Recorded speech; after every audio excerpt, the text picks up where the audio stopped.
चलो स्टूडेंट्स, हम कर रहे हैं अपना chapter number 4 motion in a plane, जिसमें अभी तक हमने देखा वेक्टर्स।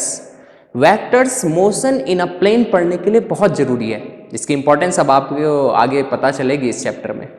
आज हम करने वाले हैं प्रोजेक्टाइल मोशन। आज हम ये स्टार्ट करेंगे प्रोजेक्टाइल मोशन। पहले प्रोजेक्टाइल क्या होता है इसको समझते हैं। प्रोजेक्टाइल क्या है? कोई भी ऑब्जेक्ट आप एयर में थ्रो करो और उस पे बस ग्रेविटेशनल फोर्स लग रहा हो, ना तो उस पे इंजन हो ना ही फ्यूल हो, उस ऑब्जेक्ट को प्रोजेक्टाइल कहेंगे। सिंपल, कोई भी ऑब्जेक्ट उसको आपने एयर में थ्रो किया, उसे क्या बोलेंगे? प्रोजेक्टाइल। लेकिन बस उसमें कौन सा फोर्स लगना चाहिए? ग्रेविटेशनल फोर्स आपके थ्रो करने के बाद। जैसे मैं इस मार्कर को थ्रो करूं ऐसे, ये भी प्रोजेक्टाइल है। आप बॉल थ्रो कर रहे हैं वो प्रोजेक्टाइल है, जेवलिन थ्रो कर रहे हैं वो प्रोजेक्टाइल है, शॉर्ट पुट वो प्रोजेक्टाइल है। कुछ भी आप एयर में थ्रो कर रहे हैं वो प्रोजेक्टाइल है। और उस पर बस क्या फोर्स लगना चाहिए ये ध्यान रखना है, बस ग्रेविटेशनल फोर्स। उस पर इन्फ्लुएंस होना चाहिए बस ग्रेविटेशनल फोर्स का, ग्रेविटी का। उस पर इंजन या फ्यूल नहीं होना चाहिए। अगर एरोप्लेन की बात करें, उस पर इंजन होता है, क्या वो प्रोजेक्टाइल है? नहीं। तो कोई भी ऑब्जेक्ट आप एयर में थ्रो करो, उस पर बस इन्फ्लुएंस है ग्रेविटी का, तो उस ऑब्जेक्ट को क्या बोलेंगे? प्रोजेक्टाइल। तो पहले इसी को लिखते हैं, बहुत इंपॉर्टेंट है, बहुत इंपॉर्टेंट है। हम प्रोजेक्टाइल का यहाँ पे पाथ देखेंगे, ट्रेजेक्टरी देखेंगे, उसकी इक्वेशंस बनाएंगे, टाइम ऑफ फ्लाइट, कितनी देर तक वो एयर में रहता है, कितना दूर वो जा सकता है, रेंज क्या है और कितनी मैक्सिमम हाइट वो कवर कर सकता है। तो बड़ा इंटरेस्टिंग है ये, फिर क्वेश्चंस करेंगे लास्ट में। तो सबसे पहले प्रोजेक्टाइल समझते हैं। प्रोजेक्टाइल तो क्या है? प्रोजेक्टाइल अभी मैंने आपको बताया, any object thrown in air, any object thrown in air and moves under the effect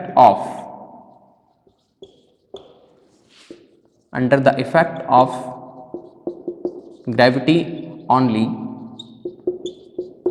is known as projectile। कोई भी ऑब्जेक्ट एयर में थ्रो करो और बस उस पे इन्फ्लुएंस हो ग्रेविटी का, उस ऑब्जेक्ट को क्या बोलेंगे? प्रोजेक्टाइल। ये मार्कर प्रोजेक्टाइल, इसको मैं एयर में थ्रो करूंगा। बॉल प्रोजेक्टाइल, जेवलिन प्रोजेक्टाइल, कोई भी ऑब्जेक्ट थ्रो करो एयर में वो प्रोजेक्टाइल। स्टोन हो गया वो प्रोजेक्टाइल। ठीक हो गया?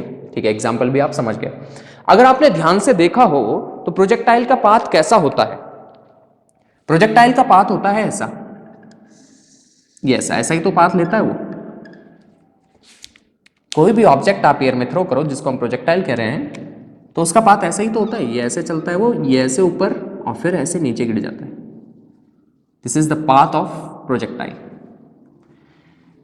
जो पाथ होता है प्रोजेक्टाइल का, ये ग्राउंड लेवल हो गया। जो पाथ होता है प्रोजेक्टाइल का, उसे कहते हैं ट्रेजेक्ट्री। क्या कहते हैं? ट्रेजेक्ट्री। इसको भी लिख देते हैं, path of projectile is known as trajectory. Projectile के पाथ को ट्रेजेक्ट्री कहते हैं। उसकी ट्रेजेक्ट्री क्या है, उसका पाथ क्या है? ओके, तो पाथ ऐसा होता है। ये जो शेप है इसे कहते हैं पैराबोला। तो प्रोजेक्टाइल का पाथ पैराबोलिक होता है। ये पैराबोला पाथ वो लेता है। ऐसा तो नहीं चलता ना प्रोजेक्टाइल, ऐसा और यहां से ऐसे ऐसे ऐसे ऐसे ऐसे ऐसे चलता है क्या? नहीं। कोई भी ऑब्जेक्ट आप एयर में थ्रो करो ऐसा ही तो होता है। एयर रेजिस्टेंस नहीं हो तो ध्यान देना, यहां पे हम एयर रेजिस्टेंस नहीं लेते हैं। हाँ, अगर हवा चल रही है तो कोई लाइट वेट ऑब्जेक्ट आपने फेंका तो वो उड़ के इधर उधर चले जाएगा, वो एक डिफरेंट केस हो गया। लेकिन हम यहां पे एयर रेजिस्टेंस को निग्लेक्ट करते हैं। तो एयर रेजिस्टेंस ना हो, किसी ऑब्जेक्ट को थ्रो करो, प्रोजेक्टाइल को थ्रो करो, तो वो ऐसा ही पाथ लेता है। कैसा पाथ है? इसे कहते हैं पैराबोलिक पाथ, पैराबोला। और इसे कहते हैं, जो उसका पाथ है उसे कहते हैं उसकी ट्रेजेक्ट्री। तो इसी ट्रेजेक्ट्री की हम इक्वेशन बनाने वाले हैं और इक्वेशन से भी आएगा, मैथमेटिकली भी आएगा कि ये पाथ पैराबोलिक पाथ है। इक्वेशन से भी आएगा, वहां से भी करेंगे, लेकिन ये जो अभी देखा है आपने उसके अकॉर्डिंग मैं बोल रहा हूं अभी। ठीक है, चलो इसमें आगे बढ़ते हैं। अगर आप ध्यान से देखो प्रोजेक्टाइल को, तो ये हॉरिजॉन्टल मोशन भी कर रहा है, इधर के लिए भी चल रहा है, और वर्टिकल मोशन ऊपर भी चल रहा है। ऐसा थ्रो करो इसको तो आगे भी चलता है, ऊपर भी चलता है। तो इसमें ये हॉरिजॉन्टल मोशन भी कर रहा है प्रोजेक्टाइल। हॉरिजॉन्टल मोशन मतलब किधर की तरफ? ऐसे आगे। तो इसको हम कहेंगे एक्स एक्सिस के अलॉन्ग मूव कर रहा है, ठीक। और ये वर्टिकल मोशन भी कर रहा है, वर्टिकल मोशन ऐसा ऊपर भी चल रहा है ना, ये ऊपर भी आगे भी। Vertical motion means Y axis के अलॉन्ग भी मूव कर रहा है, ठीक है। अब देखो, ध्यान से देखना, ध्यान से देखना, ध्यान से देखना, यहाँ पे इंपॉर्टेंट बेस आने वाला है इसका। तो ये हमारी एक्स एक्सिस हो गई, जहां से हमने थ्रो किया उसको हमने ओरिजिन सेलेक्ट कर लिया, ये हमारा ओरिजिन है। This is X axis and this is Y axis. हमने इसको थ्रो किया विद वेलोसिटी u, हमने इसको इनिशियल वेलोसिटी दी u, और हमने इसको थ्रो किया at an angle theta with the horizontal. X axis के साथ, हॉरिजॉन्टल के साथ हमने इसको थीटा एंगल पे u वेलोसिटी से थ्रो किया। हम इस u वेलोसिटी को रिजॉल्व कर सकते हैं, वेलोसिटी वेक्टर है, इसको रिजॉल्व किया, यहां मिलेगा u cos थीटा, थीटा के अलोंग u cos थीटा, और u cos थीटा के परपेंडिकुलर u sin थीटा। अब देखिए u cos थीटा, ये जो cos कंपोनेंट है वेलोसिटी का u cos थीटा, ये इस ऑब्जेक्ट को आगे ले जाने में हेल्प करता है, हॉरिजॉन्टल मोशन देने में, और u sin थीटा इसको वर्टिकल मोशन ऊपर उठाने में हेल्प करता है, ठीक है। u cos थीटा आगे ले जाने में, u sin थीटा ऊपर ले जाने में, ठीक। इतनी बात समझ गए, ठीक है। अब देखो हॉरिजॉन्टल मोशन ये कर रहा है, तो हॉरिजॉन्टल मोशन में कोई एक्सेलरेशन क्या इस पे लग रहा है जो इसको हॉरिजॉन्टली एक्सेलरेट कर रहा है? क्या कोई ऐसा एक्सेलरेशन है जो इसको हॉरिजॉन्टली एक्सेलरेट कर रहा है? नहीं, इस पे एक्सेलरेशन हॉरिजॉन्टल मतलब एक्स एक्सिस के अलोंग नहीं लग रहा है, तो acceleration along x axis is 0। इधर की तरफ कोई एक्सेलरेशन थोड़ी है या डिसेलेरेशन थोड़ी है, तो acceleration along x axis is 0, ठीक है। Horizontal component of acceleration is 0। क्या इस पे वर्टिकल कोई एक्सेलरेशन लग रहा है? ध्यान से देखो, क्या वर्टिकल कोई एक्सेलरेशन लग रहा है? यस। कौन? Acceleration due to gravity. जब कोई ऑब्जेक्ट ऐसे थ्रो किया तो उस पे नीचे की तरफ फोर्स लग रहा है, ग्रेविटेशनल फोर्स, मतलब acceleration acting downward, acceleration due to gravity. तो acceleration in y axis is -g। बताया था मैंने, हमेशा -g लेना है इसको। फिर से देखो, फिर से देखो, प्रोजेक्टाइल हॉरिजॉन्टल मोशन भी कर रहा है और वर्टिकल मोशन भी कर रहा है, तो ये मोशन इन अ प्लेन ही तो हो गया, 2 डायमेंशनल मोशन ही तो हो गया। यही तो पढ़ना है हमें, 2 डायमेंशनल मोशन, 2 डायमेंशन का ही पढ़ रहे हैं हम। ये वाला भी चेंज हो रहा है, ये वाला भी चेंज हो रहा है, 2 डायमेंशनल मोशन है, मोशन इन अ प्लेन है। हॉरिजॉन्टल मोशन जब कर रहा है उधर की तरफ कोई एक्सेलरेशन नहीं है, तो X component of acceleration is 0। लेकिन vertical acceleration, acceleration due to gravity इस पे लग रहा है डाउनवर्ड, तो A Y equal to -g इस पे है। अगर इनिशियल वेलोसिटी की बात करें, initial velocity, initial velocity along x axis, कितनी इनिशियल वेलोसिटी है इसकी? इधर की तरफ u cos theta, initial velocity कितनी है? u cos theta. और initial velocity along y axis, initial velocity y axis पे कितनी है? ऊपर की तरफ u sin theta. Initial velocity x axis की तरफ u cos theta, initial velocity y axis की तरफ u sin थीटा। अब ध्यान देना, ध्यान देना, क्या इसकी हॉरिजॉन्टल वेलोसिटी चेंज होगी? Horizontal velocity, horizontal initial velocity कितनी है? u cos theta. क्या ये चेंज होगी through out the motion? Through out the motion क्या हॉरिजॉन्टल इनिशियल वेलोसिटी बदलेगी? बिल्कुल भी नहीं, ये चेंज नहीं होगी, क्योंकि एक्सेलरेशन 0 है, एक्सेलरेशन 0 है, एक्सेलरेशन 0 है। तो इसकी horizontal velocity u cos theta जो थी वो हर समय वही बनी रहेगी। हमने इसको इधर थ्रो किया है, यहाँ पे ये इस साइड होगी horizontal velocity u cos theta, यहाँ पे u cos थीटा, यहाँ पे u cos theta, u cos theta, u cos theta, u cos theta. ये तो यही चलती रहेगी, क्योंकि एक्सेलरेशन नहीं है तो बदलेगी नहीं। अगर हम बात करें वर्टिकल इनिशियल वेलोसिटी, ये कितनी है? u sin theta. क्या ये बदलेगी? क्या वर्टिकल वेलोसिटी चेंज होगी? ध्यान देना, ध्यान देना, वर्टिकल इनिशियल वेलोसिटी है u sin थीटा, ये धीरे धीरे कम होती चली जाएगी। जैसे जैसे ऊपर जाएगा वर्टिकल वेलोसिटी कम होगी, वर्टिकल वेलोसिटी, हॉरिजॉन्टल वेलोसिटी नहीं बदलेगी, वर्टिकल वेलोसिटी धीरे धीरे कम होगी, कम होगी, कम होगी, और जब ये हाईएस्ट पॉइंट पे जाएगा यहां पे वर्टिकल वेलोसिटी 0 हो जाएगी, कम होगी, कम होगी, कम होगी, 0 हो गई। फिर ये वर्टिकल वेलोसिटी फिर बढ़ेगी, बढ़ेगी, बढ़ेगी, जैसे नीचे की तरफ आएगा, और फिर यहां पे जिस स्पीड से वो ग्राउंड को स्ट्राइक करेगा वो वही स्पीड होगी जिससे हमने उसको ऊपर थ्रो किया था। ठीक है, समझ गए? एक बार फिर से समझते हैं, एक बार फिर से समरी देख लेते हैं। प्रोजेक्टाइल किसे कहते हैं? कोई भी ऑब्जेक्ट एयर में थ्रो करो, बस उस पर ग्रेविटेशनल फोर्स है, उसे प्रोजेक्टाइल कहते हैं। जो उसका पाथ होता है उसे ट्रेजेक्टरी कहते हैं। कैसा पाथ ये लेता है? पैराबोलिक पाथ लेता है, ऐसा वाला। ठीक है, तो इसमें हॉरिजॉन्टल मोशन भी कर रहा है ये और वर्टिकल मोशन भी कर रहा है। ठीक, अगर हमने इसको थीटा एंगल से थ्रो किया तो यू कॉस थीटा कंपोनेंट ये हो गया वेलोसिटी का, यू साइन थीटा कंपोनेंट ये हो गया वेलोसिटी का। यू कॉस थीटा इसको आगे लेके जाता है, यू साइन थीटा इसको ऊपर लेके जाता है। अगर हॉरिजॉन्टल मोशन की बात करें तो एक्सेलरेशन कितना है इधर की तरफ? 0। तो initial velocity you cos theta ये पूरी बदलेगी नहीं। वर्टिकल मोशन की बात करें तो वर्टिकल मोशन में एक्सेलरेशन कितना है? -g। ठीक है, वर्टिकल एक्सेलरेशन लग रहा है ना, इस पे acceleration due to gravity downward लग रहा है, हमेशा डाउनवर्ड ही लगेगा, तो इज ऑलवेज -g। ठीक है, ऊपर की तरफ initial velocity u sine theta जो धीरे धीरे धीरे धीरे कम होगी, यहाँ पे 0 हो जाएगी। फिर जैसे ये नीचे आएगा फिर वो इंक्रीज होगी और यहाँ पे वही होगी जो यहाँ पे थी। ठीक है, ध्यान दें यहाँ पे इस पॉइंट पे vertical component of velocity will be 0 but horizontal component 0 नहीं होगा, वो तो बदलता ही नहीं है। इस पॉइंट पे हाईएस्ट पॉइंट पे कौन सी वेलोसिटी 0 होगी? Vertical velocity.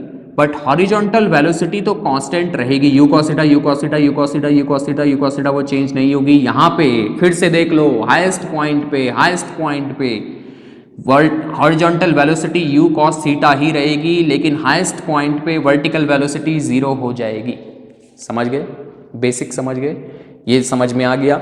चलिए ये क्लियर हो गया। अब देखिए इसकी जो ट्रेजेक्ट्री है, ये जो इसका पाथ है, इसकी जो ट्रेजेक्ट्री है, इसकी इक्वेशन बनाते हैं। और इक्वेशन से भी आएगा कि ये पाथ पैराबोलिक पाथ है।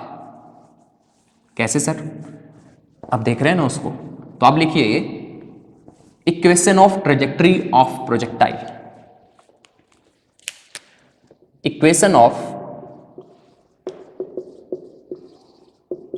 Trajectory of projectile. अब ट्रेजेक्ट्री की इक्वेशन बनाते हैं। ठीक है, देखो सपोज किसी टाइम पे ये ऑब्जेक्ट ऐसे चल रहा है, ये प्रोजेक्टाइल ऐसे चल रहा है, किसी टाइम पे ये पी पॉइंट पे पहुंचा यहां पे। ठीक है, मैं इसको यहां पे ड्रॉ कर लेता हूं, मैं इसको यहां पे ड्रॉ कर लेता हूं। ये ऑब्जेक्ट ऐसे नीचे गिरेगा। सपोज किसी टाइम पे ये पी पॉइंट पे पहुंचा जिसके कोऑर्डिनेट्स एक्स वाई हैं, मतलब इसने एक्स एक्सिस में एक्स डिस्प्लेसमेंट कर लिया और वाई एक्सिस में वाई डिस्प्लेसमेंट कर लिया किसी टी टाइम पे, एट टी। हमने प्रोजेक्टाइल थ्रो किया, ये ऐसे नीचे गिर गया। ठीक, किसी टाइम पे ये यहां पे है पी पॉइंट पे, तो यहां इसने एक्स डिस्प्लेसमेंट कर लिया एक्स एक्सिस में हॉरिजॉन्टल डायरेक्शन में, और वर्टिकल डायरेक्शन में वाई डिस्प्लेसमेंट इसने कर लिया। ठीक है, तो देखते हैं, हम इसकी ट्रेजेक्टरी की इक्वेशन बना रहे हैं, पाथ की इक्वेशन बना रहे हैं। ठीक है, देखते हैं at time T horizontal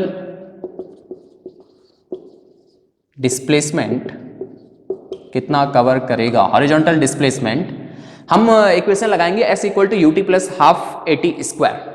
S कितना डिस्प्लेसमेंट कर लिया? S is displacement X is equal to you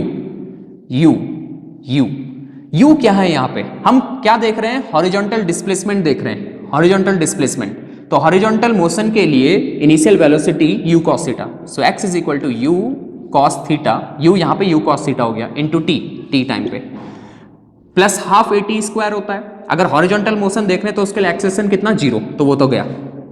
ठीक हो गया, यहां से टाइम उठा लेते हैं, इसकी जरूरत पड़ने वाली है। T equal to X upon U cos theta. ठीक है, अब vertical displacement at time T, ये एट टाइम टी पे कर रहे हैं। अब वर्टिकल डिस्प्लेसमेंट देख रहे हैं, वर्टिकल डिस्प्लेसमेंट, इसके लिए भी S equal to UT plus half A T square लगा लो इक्वेशन। तो कितना डिस्प्लेसमेंट हो गया? वाई इक्वल टू यू, ऊपर के लिए वर्टिकल मोशन के लिए initial velocity u sine theta, so s equal to u sine theta t time में, plus half A T square होता है, half a is minus g, तो ये माइनस आ गया a is minus g into t square. सही है? ठीक है, तो y इक्वल टू, ये t का वैल्यू यहां रख लेते हैं, टाइम यहां से यहां रख लेते हैं, तो u साइन थीटा t यहां पे रख लो, x upon u cos theta. ठीक है, ये x मैंने आगे लिख लिया ऐसे, u cos थीटा। टाइम क्या है, x upon U cos theta ना, तो x मैंने यहां पे लिख लिया upon U cos theta, minus half जी t square x square upon U square cos square theta. सही है, यही तो आएगा, यही तो आएगा। ठीक हो गया।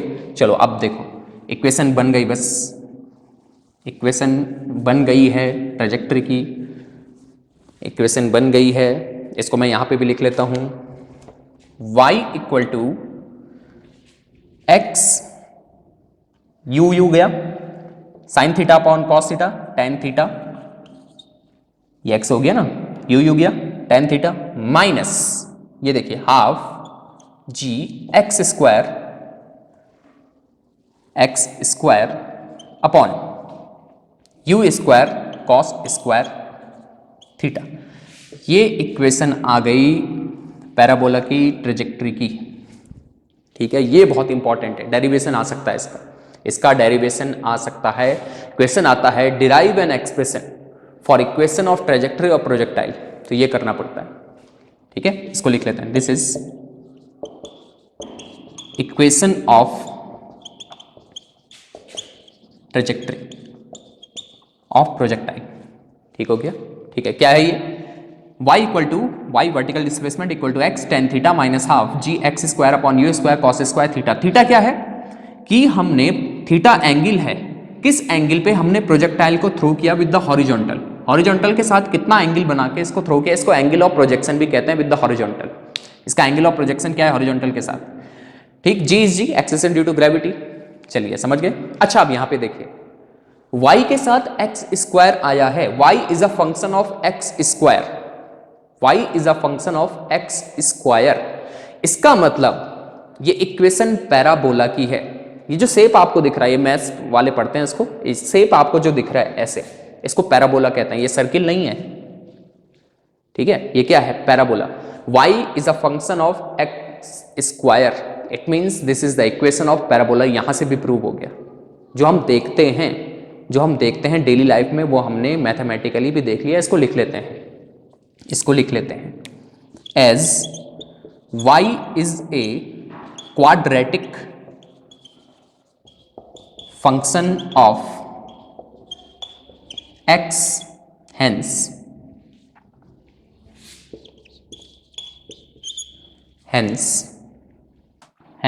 trajectory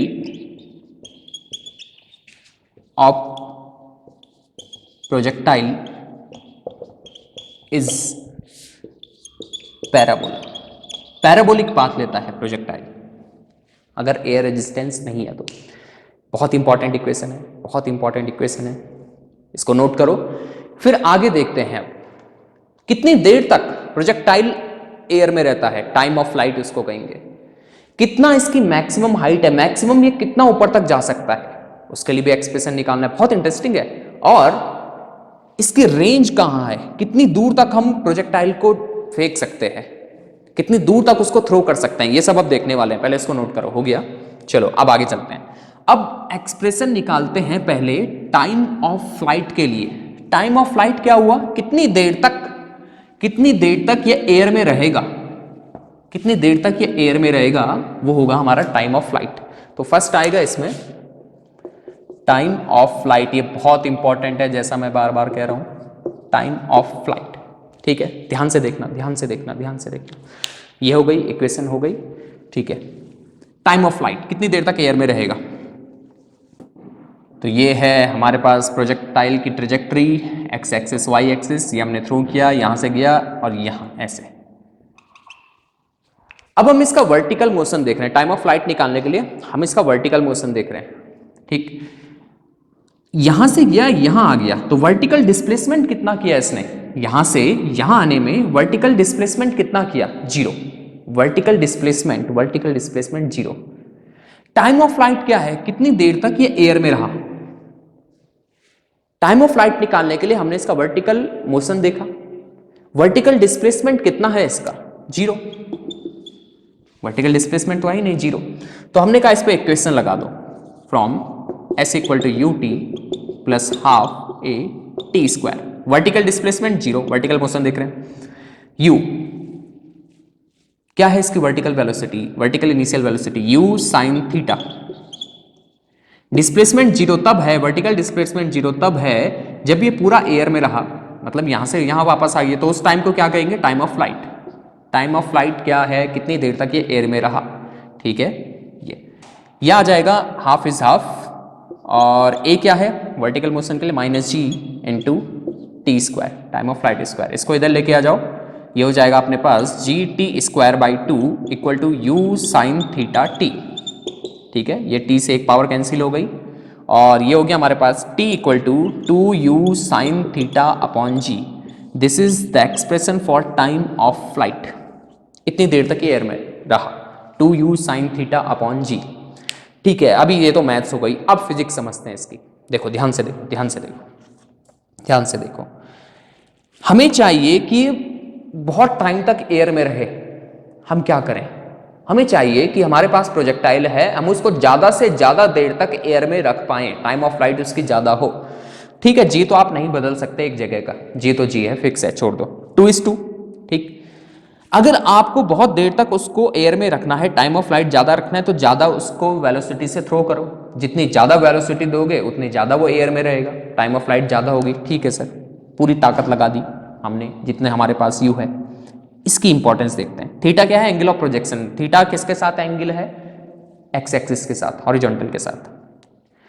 अगर हमें टाइम ऑफ फ्लाइट मैक्सिमम रखना है, बहुत देर तक एयर में रखना है, तो ये साइन थीटा भी मैक्सिमम होना चाहिए, और साइन थीटा मतलब क्या मैक्सिमम वैल्यू क्या होती है साइन की 1, और कब होता है जब 90 डिग्री, थीटा 90 डिग्री हो जाए, साइन 91 उसकी मैक्सिमम वैल्यू हो जाती है। तो इसका मतलब अगर हम किसी प्रोजेक्टाइल को 90 डिग्री पे मैक्सिमम वेलोसिटी से थ्रो करें तो वो सबसे ज्यादा देर तक एयर में रहेगा, ठीक है, समझ गए। एक क्वेश्चन करते हैं यहां से, देखो सपोज आपके पास एक प्रोजेक्टाइल है, आपने उसको थ्रो किया विद अ वेलोसिटी 10 मीटर पर सेकेंड। कितनी वेलोसिटी से, 10 मीटर पर सेकेंड। उस प्लेस पे जी है 10 मीटर पर सेकेंड स्क्वायर।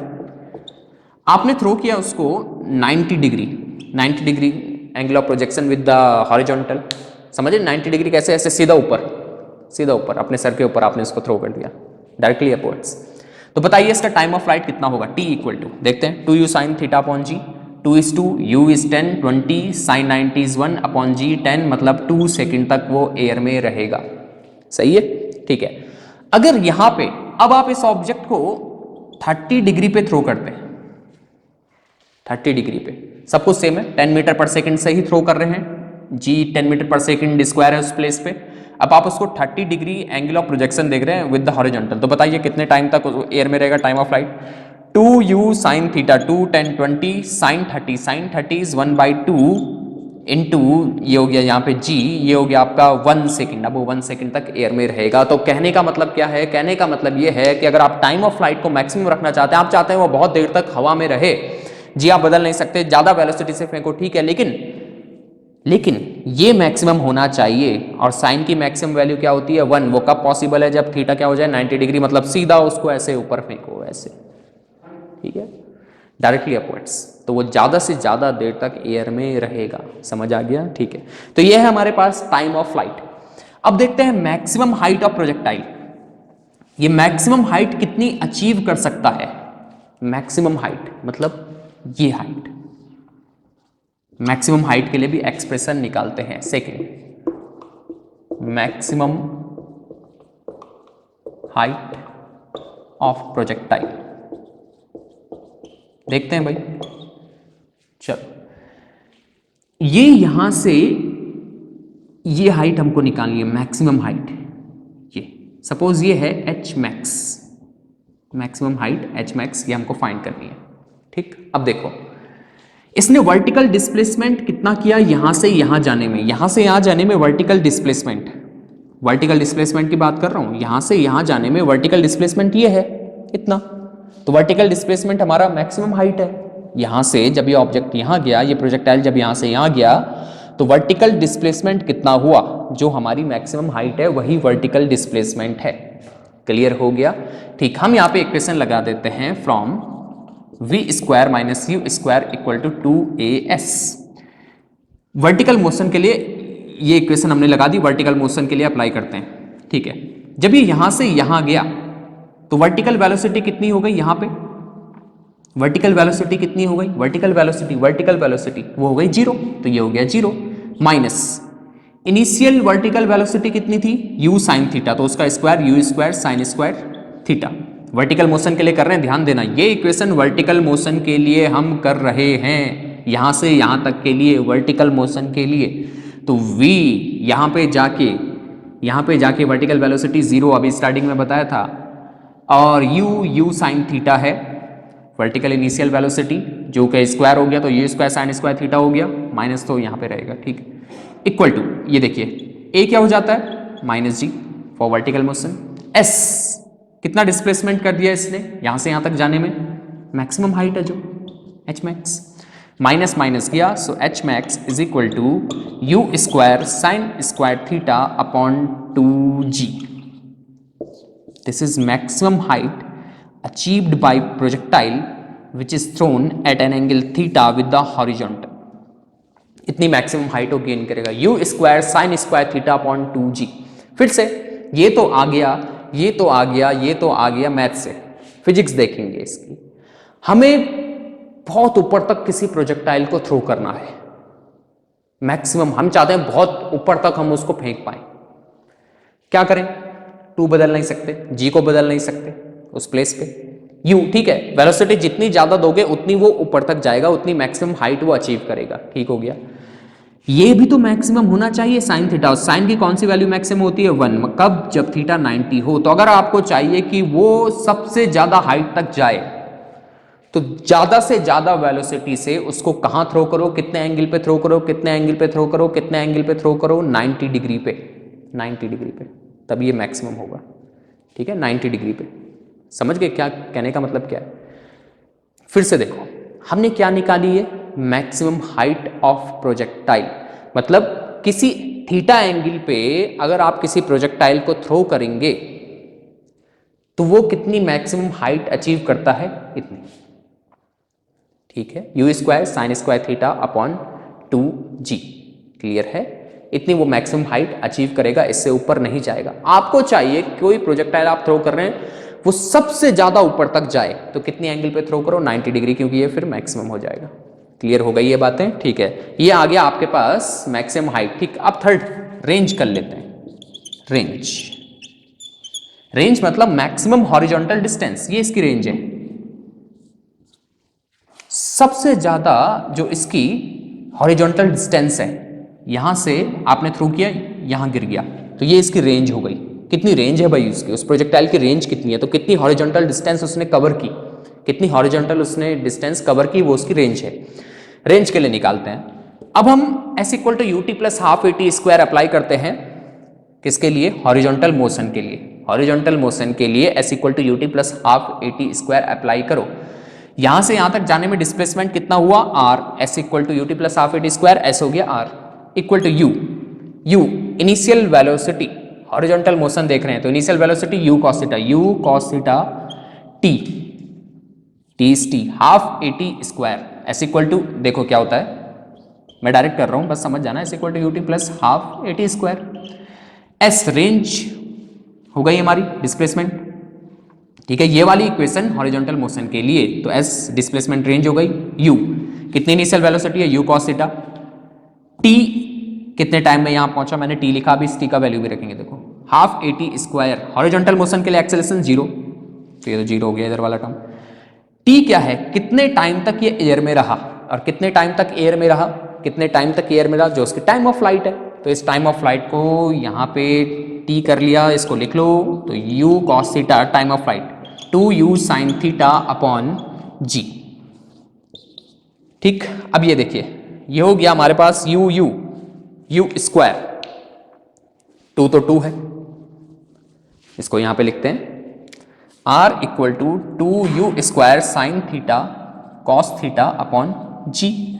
अब 2 साइन थीटा कॉस थीटा ये होता है साइन 2 थीटा, ये मैंने बेसिक मैथ्स वाले में भी कराया था, 2 sine theta cos theta is sine 2 theta, तो ये रेंज आ गई, इतनी वो हॉरिजॉन्टल डिस्टेंस कवर करेगा, कितनी, u square sine 2 theta upon g, इतनी दूर तक ये प्रोजेक्टाइल जाता है, u square sine 2 theta upon g, ठीक है, फिर से भाई हमें चाहिए कि प्रोजेक्टाइल सबसे ज्यादा दूर तक जाए। हम बहुत दूर फेंकना चाहते हैं हमारे प्रोजेक्टाइल को, क्या करें?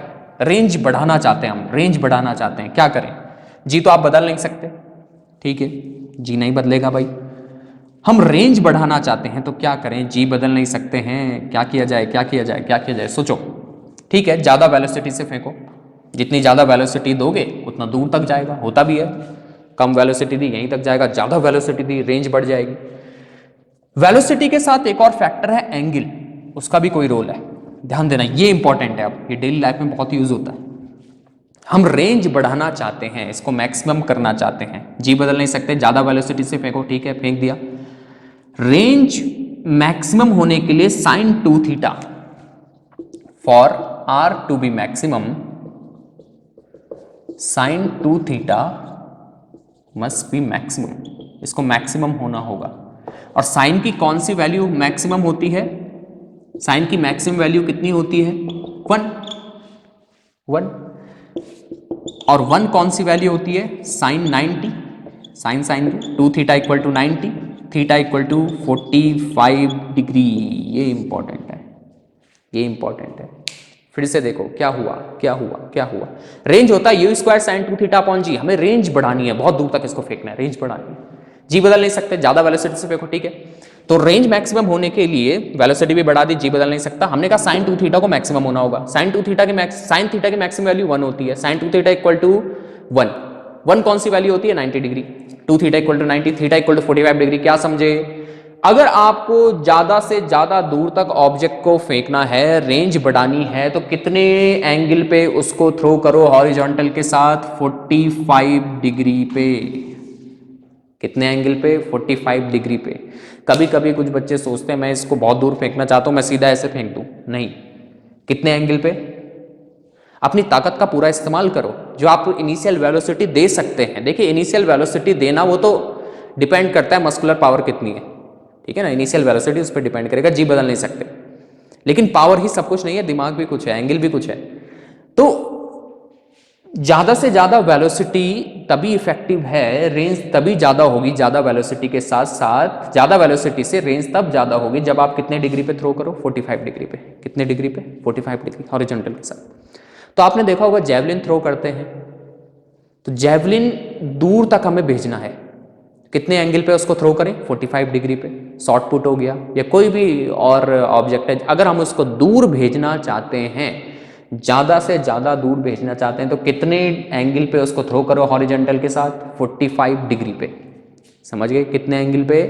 45 डिग्री पे। 45 डिग्री पे फेंकोगे तो ऑब्जेक्ट बहुत दूर तक जाएगा, ठीक है, जितने मतलब मैक्सिमम रेंज मैक्सिमम हो जाएगी। ठीक हो गया, समझ गए? 40 फिर से देख लो, 45 डिग्री पे फेंकोगे तो वो मैक्सिमम रेंज कवर करेगा, ठीक है। चलिए क्लियर हो गई बातें, समझ में आ गया? ठीक।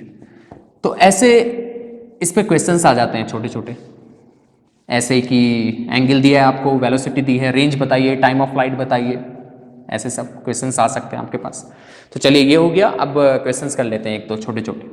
इन फॉर्मूले को ध्यान में रखें, बहुत इंपॉर्टेंट है। T time of flight is equal to 2u sin theta upon जी, maximum height u square sine square theta upon 2g, range is equal to u square sine 2 theta upon g. ये sine square theta नहीं है, sign 2 theta है, ठीक है। चलिए start करते हैं। First question, a cricket ball is thrown at a speed of 30 metre per second at 30 degree with horizontal, find maximum height covered by the ball. तो maximum height का फॉर्मूला अप्लाई कर दो, h max is equal to u square sine square theta upon 2g, u square, u कितना है 30 square 900 into sine square theta, ये theta horizontal के साथ होता है, क्वेश्चन में भी हॉरिजॉन्टल के साथ ही गिवन है। यहाँ देखिए कंफ्यूज मत होना, कभी कभी क्वेश्चन में विद वर्टिकल लिखा होगा, लेकिन हमने जो फॉर्मूला किया है वो किसके साथ किया है? थीटा हॉरिजॉन्टल के साथ। यहाँ पे हॉरिजॉन्टल के साथ ही है तो 30 ही रहने दो, वर्टिकल होगा तो 90 माइनस 30 कर देते हैं, ठीक है। वो क्वेश्चन करवाऊंगा मैं नेक्स्ट लेक्चर में, तब करेंगे उसको। लेकिन अभी देखो हॉरिजॉन्टल है 30, तो यहाँ पे भी 30 sign square 30 sign square 30 upon upon upon upon 2g, जी 10 ले लो तो 20 हो गया। तो एच मैक्स कितना आ गया यहाँ से? ये आ गया 900 into sign 30 is 1/2, sine square 30 1/2 1/2 1/4, तो ये हो गया 80 ऐसे 1/4 हो गया ना, 80 हो गया, ये हो गया, तो ये हो गया 45/4 मीटर। इतना वो मैक्सिमम हाइट कवर करेगी वो क्रिकेट बॉल, 45/4 मीटर, समझ गए? ठीक है, मैक्सिमम हाइट एक बार फिर से देख लो, maximum height u square sine square theta upon 2g, u कितना है 30, 30 square 900, sine square theta, theta is 30, sine 30 1/2, sine square 30 1/2, 1/2 1/4, 2g 20, 480 गया 0, 45/4 मीटर हो गया, बस सिंपल था ये। तो ये अलग अलग है एंगल ऑफ प्रोजेक्शन, ये देखो प्रूव करना है, फाइंड एंगल ऑफ फाइंड करना है, find angle of projection for which horizontal range and maximum height are equal. किस एंगल के लिए, कितने एंगल के लिए हॉरिजॉन्टल रेंज और मैक्सिमम हाइट इक्वल हो जाएंगी? ठीक है, करते हैं। Horizontal range u square sine 2 theta upon g, ये तो हॉरिजॉन्टल रेंज हो गई, और मैक्सिमम हाइट इसके इक्वल है, थीटा फाइंड करना है ना। मैक्सिमम हाइट कितनी है, u square sine square theta upon 2g, कुछ कैंसिल हो रहा है, यस, g से g गया, u स्क्वायर गया, तो क्या मिला हमको, मिला साइन 2 थीटा, ये तो गया ना ऐसे, ये भी गया, sine 2 theta equal to sine square theta upon 2। ठीक है, साइन 2 थीटा है, ये साइन स्क्वायर थीटा है, इसका ध्यान रखना।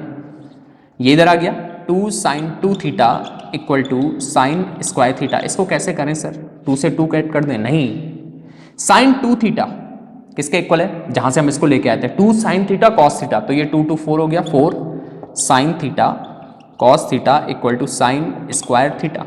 साइन 2 थीटा क्या होता है, 2 sine theta cos theta, 2 already था, एक 2 इससे निकला, 2 to 4, 4 sine theta cos theta, तो साइन थीटा एक ये गया, तो ये हो गया हमारे पास 4 cos theta equal to sine theta. हमें थीटा चाहिए, ठीक है। एंगल फाइंड करना है जिसके लिए हॉरिजॉन्टल रेंज और मैक्सिमम हाइट इक्वल है, हमने इक्वल कर दिया, थीटा फाइंड करने जा रहे हैं। ये नीचे आ गया tan थीटा इक्वल टू 4, तो थीटा किसके इक्वल हो गया, tan inverse 4, tan theta equal to 4 हो गया ना, theta equal to tan inverse 4, ये 75 डिग्री के आसपास होता है। ठीक, तो इस एंगल के लिए हॉरिजॉन्टल रेंज और मैक्सिमम हाइट इक्वल हो जाएगी। तो ऐसे ही प्रैक्टिस करते रहनी है, बाकी नेक्स्ट लेक्चर्स में भी करते रहेंगे। That is enough for today, thank you.